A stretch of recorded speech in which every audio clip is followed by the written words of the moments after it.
여러분 안녕하십니까? 오늘은 35살 된 그 여자분 사주를 한번 풀어볼 건데요. 이 사주는 어떤 특징이 있는지 여러분들 저하고 같이 공부를 하면서 사주를 배워보시기 바랍니다. 이 사주는 진월에 태어난 무신일주가 됩니다. 그러면은 이것이 그 월 비견이 되는 거죠. 우리가 비견이나 겁재 같이 일간하고 똑같은 그러한 것은 우리가 이제 격으로 인정하지는 않습니다. 그냥 그래서 이럴 경우에는 월 비견이다. 그래서 진월에 태어난 무신일주를 가지고 태어났습니다. 그러면은 여기에 지장간이 을개무가 되는 거죠.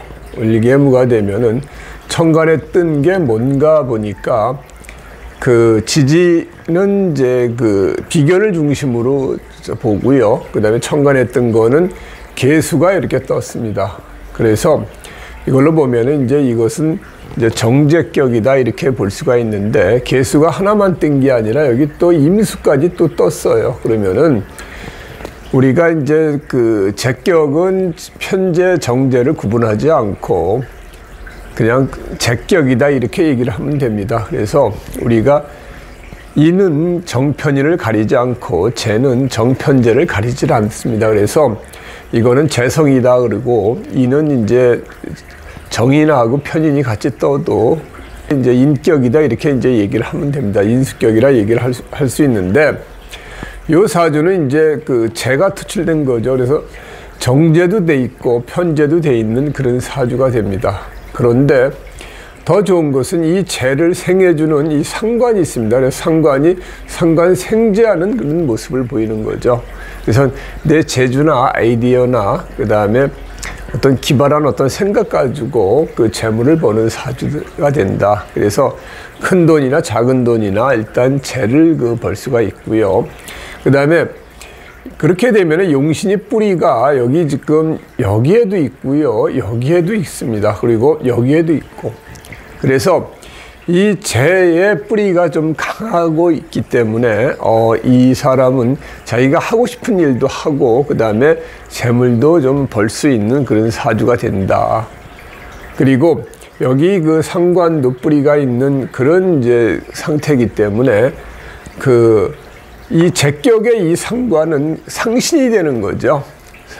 그래서 끊임없이 자기 재물을 벌 수 있는 어떤 그런 구조는 갖춰져 있다. 그리고 이 이제 재를 쓰는 사주는 일간이 좀 왕해야 됩니다. 그런데 여기 보면 일간도 되게 왕하죠. 이게 지금 다 토의 기운이 이렇게 있고, 그런데 이 사주는 이제 또 핸디캡도 있어요. 그래서 어떤 핸디캡이냐 그러면은, 첫째, 이 사주는 목의 기운이 없습니다. 그래서 목의 기운이 없기 때문에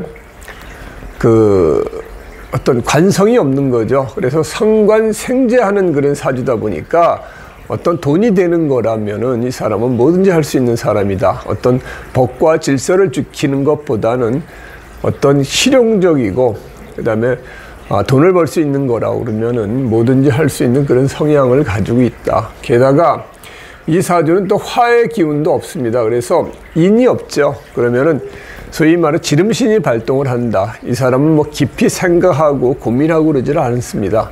자기가 뭔가 어떤 느낌이 왔다 그러면 바로 저지르고 나중에 후회하는 한이 있더라도 그렇게 할 수가 있습니다. 그리고 상관은 그때그때 어떤 감정의 기복이 많죠. 오늘 마음하고 내일 마음하고 다르고, 그 다음에 이런 사람이 약속을 잘 지킬까요? 그런 건 아니겠죠. 그래서 그 상황에 따라서 변신을 잘 할 수 있는 카멜레온 같은 어떤 그런 성향도 보일 수 있는 사람이다. 이렇게 보여집니다. 그리고 자기의 어떤 뿌리가 강하다 보니까 웬만한 거에서도 흔들림 없이 자기 고집, 자기 주장을 펼칠 수 있는 사람이다.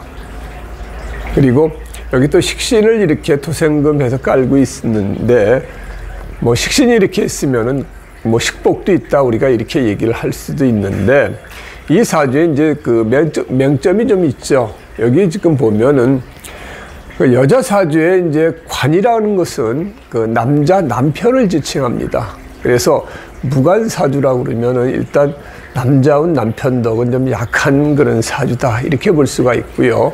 게다가 여기 보면 토다금매가 되는 거죠. 이게 우리가 이제 토다금매라고 그러는데, 토가 많아서 금이 묻히는 형국을 보인다. 이렇게 되면은 지지에 똑같은 오행이 3개가 있고 나머지 다른 오행이 있으면 그 오행의 궁성이 깨진다고 얘기를 합니다. 그래서 궁이라고 그러면 이게 이제 배우자궁이 되는 거죠. 일지에 있는 것은 배우자궁이라고 그러는데, 배우자궁이 깨지고 그 다음에 성이 깨지는 거죠. 이 성은 이게 식신이니까 여자한테는 이제 자식이 되는 거죠. 식신이나 상관은 이제 자식이 되는데, 자녀가 이제 좀 안 좋을 수가 있고요. 그 다음에 배우자궁이 깨지니까 배우자덕이 약할 수 있는 거죠. 그리고 게다가 여기 지금은 무신일주로 돼 있어요. 그러면은 이거는 이제 우리가 흔히 신살로 얘기하면은 고란살이라고 그럽니다. 고란살. 그러니까 일명 우리가 독수공방살이라고 그러죠.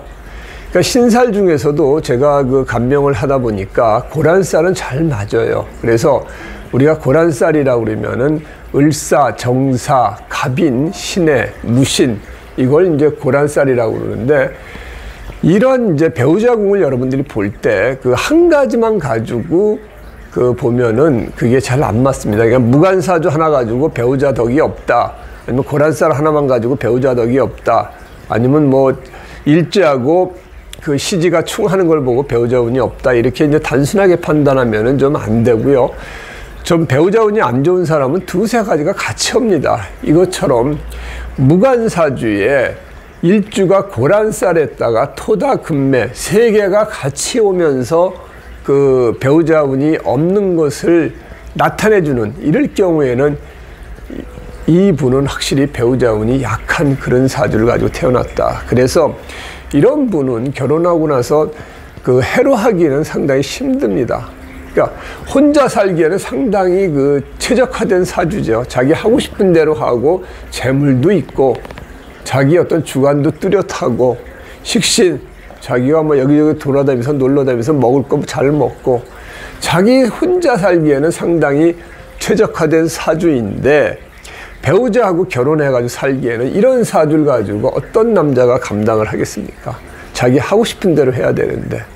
물론 궁합이 잘 맞는 사람을 얻으면 되겠죠. 여기에 자수를 가지고 있고 여기에 뭐 유금이나 자수가 있거나 이런 식으로 해서 배우자 궁에 어떤 합이 잘 맞고 그런 사람을 만나면 잘 살 수도 있는데, 또 이런 사람은 또 그런 사람을 만나기가 참 힘들어요. 그래서 자기 운이 안 좋으면은 진짜 노력하지 않으면은 자기하고 비슷한 사람을 만나게 됩니다. 그래서 결국은 사주대로 뭐 이혼을 하고 혼자 살거나 득자별부하거나 이런 일을 겪는데, 이 사주도 기본적으로 사주 구조는 자기 사는 데는 잘 최적화되어 있는 사주지만, 이 남하고 같이 배우자하고 결혼해서 살기에는 조금 문제가 있는 사주다. 이렇게 이제 보여지는 거죠. 특히나 이제 운의 흐름을 보면은 사음이 화운으로 흐르고요. 그 다음에 이게 이제 금운으로 흐르고 그 다음에 수운으로 흐릅니다. 그러면은 이 어렸을 때 화운으로 들어오는 건 좋죠. 일단 내가 공부 운이 들어와 가지고 공부를 좀 했었었고요. 그 다음에 이 40대부터 60대까지 이렇게 식상운으로 흐릅니다. 그러면은 여자가 식상으로 흐르면은, 식상은 관을 극하기 때문에 결혼하게 되면 남편이 어떤 힘을 못 쓰게 됩니다. 그래서 남편의 기운을 극하는 기운으로 하기 때문에, 반대로 남자가 비겁방으로 흐르면 여자가 다치게 되고요. 여자가 식상방으로 흐르면 남자 하는 일이 잘 안 되고 남자가 다치게 되는 경우가 있어요. 그래서 이분은 사실 사주 원국으로 보나 이렇게 대운 흐름으로 보나 남자운은 약한 사주다. 그래서 혼자 살거나 아니면은 결혼해서도 해로하기는 쉽지 않은 사주다. 그리고 이 자식궁, 이 성에서 자식이 깨지면은 그거조차도 여기 또 충미충하니까 자식 자리에 이런 식으로 충도 나고 하기 때문에 우리가 사주를 보면은 2가지, 3가지가 겹쳐가지고 이런 식으로 안 좋은 경우에는 그 부분에 문제가 생깁니다. 육친적으로도 문제가 생기고 십성적으로도 문제가 생긴다. 그래서 여러분들이 사주를 풀 때는 항상 그런 점들을 한번 살펴보시는 게 좋다, 이렇게 보일 수 있고요. 그 다음에 건강적으로도 이분은 이제 목의 기운이 없기 때문에 간이나 이런 쪽으로 상당히 문제가 좀 생길 수가 있겠죠. 그래서 그 다음에 화기운이 없으니까 심혈관계 계통이나 그 다음에 안과 질환도 생길 수가 있습니다. 실제 이분은 이제 술을 드시는 걸 좋아한다 그러더라고요. 그러면 특히나 이 간 쪽에 어떤 문제가 생길 수 있다. 그 점을 항상 조심해야 된다. 이렇게 보여집니다.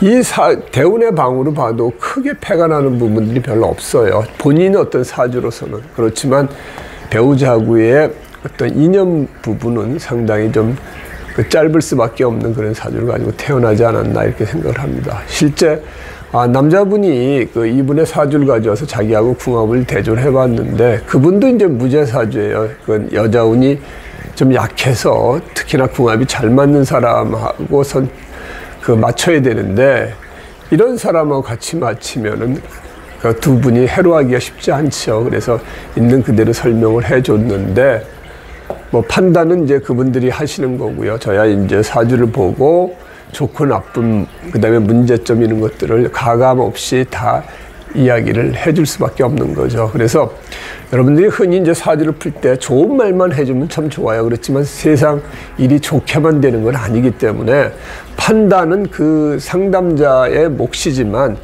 이 부분에 어떤 좋고 나쁨 있는 것들은 가감 없이 얘기를 해주는 게 마땅하다, 저는 그렇게 생각을 합니다.